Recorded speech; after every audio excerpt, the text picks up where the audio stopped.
యూపీఐని ఇక మీదట మనం ఫ్రీగా వాడలేం. ఎస్, ఆర్బీఐ గవర్నర్ గారి మాటలు వింటే ఆయన ఇండైరెక్ట్గా అదే సిగ్నల్ ఇచ్చారు. ఇది ఇంకా కన్ఫర్మ్ కాదు, కానీ ఆయన ఒక చిన్న సిగ్నల్ ఇచ్చి వదిలారు. యూపీఐని ఫ్రీగా ఉంచాలా, లేకపోతే యూపీఐ మీద ఛార్జెస్ వేయాలా, ఆ ఛార్జెస్ ఇస్తే ఎవరు కట్టాలి? మనం యాజ్ ఎ కస్టమర్ మనం కట్టాలా, యూజర్గా, లేదా గవర్నమెంట్ కట్టాలా? ఇవన్నీ చెప్పే ముందు ఒక చిన్న డేటాలోకి వెళ్దాం. ఎంత హైపోక్రసీ ఉన్నదో గవర్నమెంట్ది ఒక డేటాలోకి వెళ్దాం. గత 5 సంవత్సరాల్లో మన public sector banks minimum balance maintain చేయలేదని చెప్పేసి కస్టమర్ల నుండి, బ్యాంక్ అకౌంట్ హోల్డర్ నుండి ఎంత కలెక్ట్ చేస్తారో తెలుసా? 8,500 కోట్లు. గత సంవత్సరం మన public sector banks minimum balance maintain చేయలేదని చెప్పి 2,331 కోట్లని కస్టమర్ల నుంచి వసూలు చేశారు, ముక్కు పిండి వసూలు చేశారు.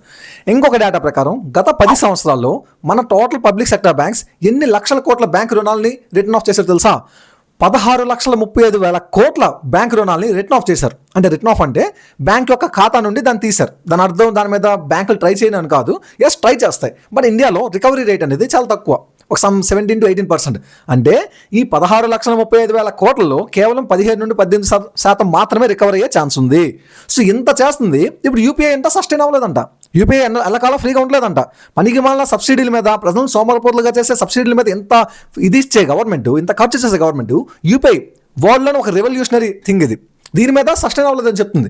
అరే ఎందుకు పే చేయాలబ్బా మనం? ఒక పక్కేమో వచ్చి పెద్ద పెద్ద బిజినెస్ మ్యాన్కి 16 లక్షల కోట్లు ఇచ్చేస్తారు, రిటర్న్ ఆఫ్ చేస్తారు. అండ్ 8,500 కోట్లు గత 5 సంవత్సరాలు కలెక్ట్ చేస్తారు మినిమం బ్యాలెన్స్ మెయింటైన్ చేయలేదని చెప్పి. ఇప్పుడు యూపీఐ చేయలేరా?